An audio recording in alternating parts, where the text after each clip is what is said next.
Hai,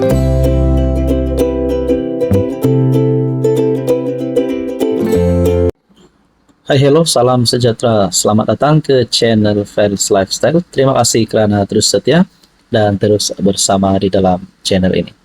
Tuan-tuan dan puan, kawan-kawan, rakan-rakan keluarga yang menonton video kali ini, saya mengucapkan ribuan terima kasih kerana terus setia bersama di dalam channel ini. Baru-baru ini hangat menjadi cerita netizen berkaitan dengan rombakan kabinet. Bila bercakap tentang rombakan kabinet, mulailah netizen memberikan komen pandangan secara pribadi di ruangan media sosial, Facebook, di YouTube, dan di mana sahaja.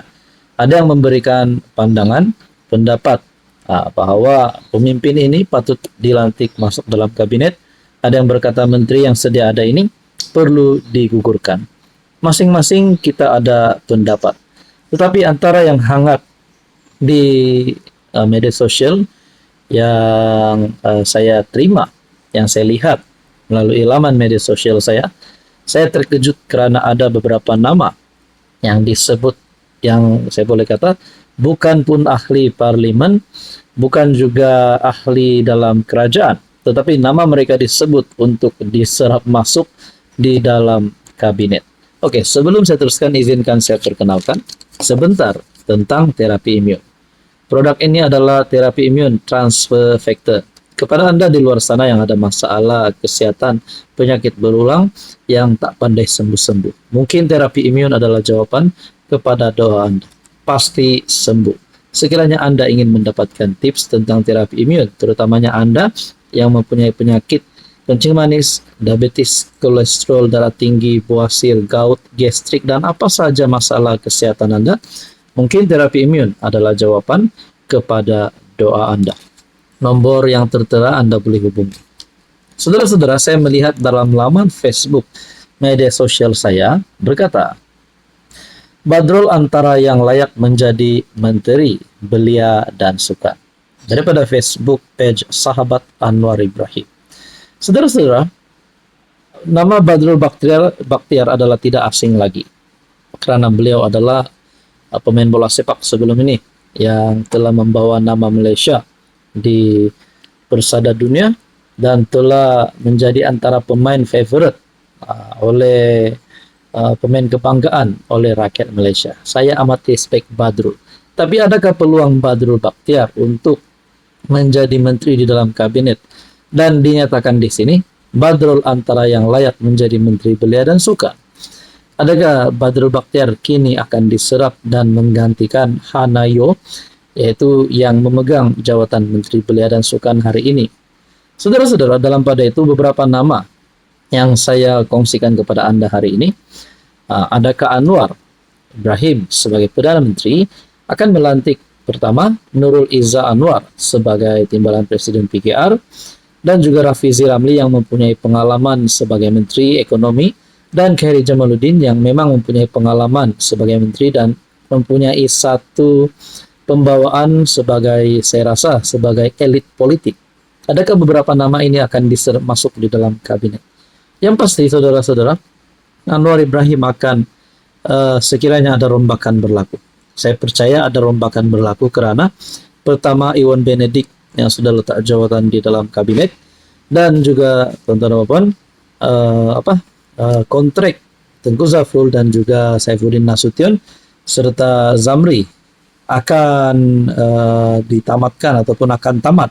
Jadi spekulasi rombakan kabinet semakin hangat.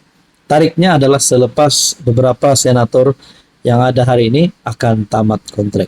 Jadi beberapa nama saya sebut sebentar tadi. Pertama, cadangan daripada netizen Badrul Bakhtiar, Rafizi Ramli, Nurul Izzah Anwar, dan Khairy Jamaluddin. Adakah beberapa nama ini akan menjadi menteri di dalam kabinet kerajaan?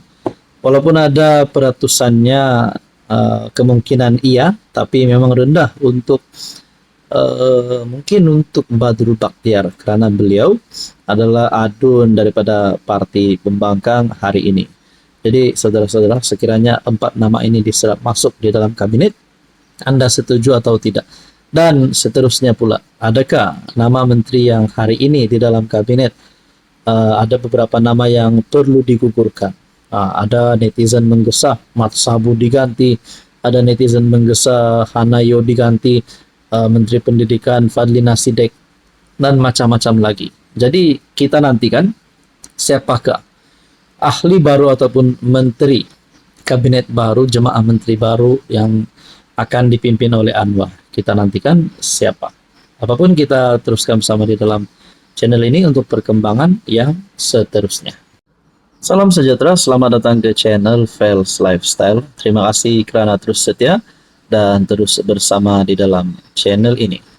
Tuan-tuan dan puan yang saya amat hormati, sebelum saya teruskan kepada isu kita yang panas hari ini, saya nak tanya, apa pendapat Anda sekiranya ada ahli politik yang memang kita respect, yang sudah mempunyai pengalaman luas, yang sudah pernah menjadi Perdana Menteri, tapi usianya sudah 100 tahun, yang kita boleh lihat tidak lagi mampu ke sana ke sini untuk melakukan kerja seperti ketika waktu muda beliau dahulu. Tun Dr. Mahathir Mohamad, saya amat respect Tun Mahathir kerana beliau adalah bekas Perdana Menteri, sangat berjasa kepada tanah air kita. Tetapi di saat usia Mahathir yang sudah 100 tahun, ramai yang mulai mempersoalkan, ramai juga mulai memberikan pendapat kepada Tun Mahathir supaya rehat saja, tenang saja di rumah. Antara penyebabnya bukan saja faktor usia, tetapi kerana telah kalah teruk pada PRU 15 yang lalu. Terbaru saudara-saudara, ada satu kenyataan Mahathir kepada ahli UMNO ataupun kepada parti UMNO yang akan menimbulkan banyak pandangan daripada netizen. Oke, sebelum saya kongsikan, izinkan saya perkenalkan. Ini adalah terapi imun transfer factor. Kepada Anda di luar sana yang ada masalah kesehatan, penyakit berulang, sakit pinggang, sakit badan, demam tak pandai sembuh, batuk-batuk tak pandai sembuh, mungkin terapi imun adalah jawaban kepada doa Anda. Pasti sembuh sekiranya Anda mempunyai ikhtiar. Saudara-saudara, produk ini adalah untuk mendidik, menyeimbangkan, meningkatkan kekuatan sistem imun badan sehingga mampu melawan pelbagai jenis penyakit. Sekiranya Anda berminat dan ingin mendapatkan maklumat tentang terapi imun, Anda boleh menghubungi nombor yang tertera. Saudara-saudara, melalui Facebook page Dr. Mahathir bin Mohamad, wahai ahli UMNO, kamu sudah hianati perjuangan ibu bapa dan datuk nenek kamu untuk kemerdekaan tanah Melayu. Anda setuju atau tidak kenyataan Tun Mahathir?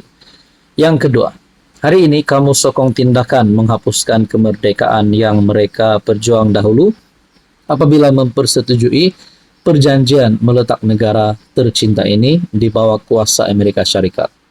Kamu utamakan kepentingan diri kamu dan gadai tanah air. Anak cucu kamu akan kutuk perbuatan kamu. Tak perlu kamu pertahan perjanjian ini. Selain dari bersetuju membeli hampir 1 triliun ringgit barangan Amerika, kamu bersetuju menyokong dasar dan tindakan Amerika. Kamu juga setuju merujuk kepada ES segala tindakan dan dasar hubungan Malaysia dengan negara lain supaya tidak bertentangan dasar dan tindakan ES. Keberanian Malaysia sudah tidak ada lagi. Segala-galanya ditentu oleh ES. UMNO sudah jadi pengkhianat kepada bangsa Melayu. UMNO tidak lagi berjuang untuk bangsa, negara dan agama. Bagi ahli dan wakil rakyat UMNO, perjuangan hanyalah untuk kepentingan diri sendiri. Pengkhianatan kamu akan tercatat dalam sejarah negara. Dr. Mahathir bin Mohamad, 12 November 2025. Sebelum saya teruskan kepada isi yang seterusnya, apa komen Anda setelah Tun Mahathir membuat kenyataan ini secara terbuka? Ada pula komen yang saya lihat, serangan diberikan terhadap Mahathir. Wahai Tun, sudahlah berpura-pura jadi penjaga kemerdekaan. Zaman Tun dulu pun Malaysia sudah lama tunduk pada kuasa asing. Cuma bezanya dulu Tun yang tanda tangan. Sekarang bila bukan Tun yang pegang kuasa, semua salah orang lain. Bila Tun yang buat semua jadi, strategi pembangunan.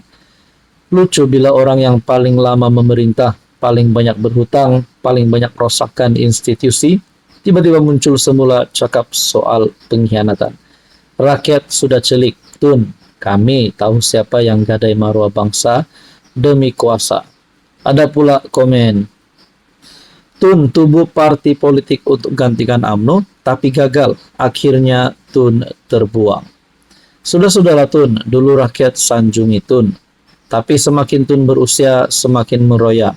Cukup-cukuplah Tun, lepas Tun kembali jadi PM kali kedua. Apa sudah jadi kepada Malaysia? Punah. Ekonomi terus merunduk. Kalaulah Tun tak campur urusan negara, pastinya wawasan 2020 yang Tun impikan berjaya. Selagi kami ada yang kata bekas PM 22 tahun, 22 bulan, hilang deposit di kawasan sendiri. Ada yang kata kata-kata dari Bapak Perpecahan Melayu. Hasilnya, walaupun menjadi PM selama 24 tahun dan bergelar negarawan, tetapi ditolak sepenuhnya oleh orang Melayu sendiri. Berehatlah Tun, PRU lepas pun hilang deposit. Jadi itu adalah beberapa serangan yang diterima oleh Tun Mahathir.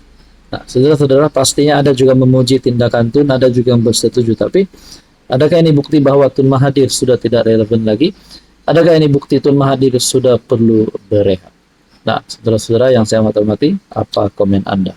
Hai, hello, salam sejahtera. Oke, saya kongsikan kepada Anda produk-produk yang saya tag dalam video saya. Ini adalah Jeep Buluwo Men Sling Bag. Ramai yang minat bag ini, Jeep Buluwo Men Sling Bag. Kita ada Korean style glasses ataupun kacamata style Korean yang sangat viral di media sosial. Kita juga ada NY Head Bucket. Boleh guna di mana-mana. Jalan-jalan, nak memancing boleh guna. Kita ada dua warna. Oke, ini adalah NY Head Bucket. And then kita ada perfume yang viral yang ramai suka. EDP ataupun Desandra Men Perfume. Ini Desandra Men Perfume. Kita ada Rexona yang menjadi kegilaan ramai, terutamanya kepada wanita. Rose Glow Rexona. Dan kita ada smartwatch. Amazfit T-Rex Smartwatch. Semua produk ini saya tag dalam video, Anda boleh semak.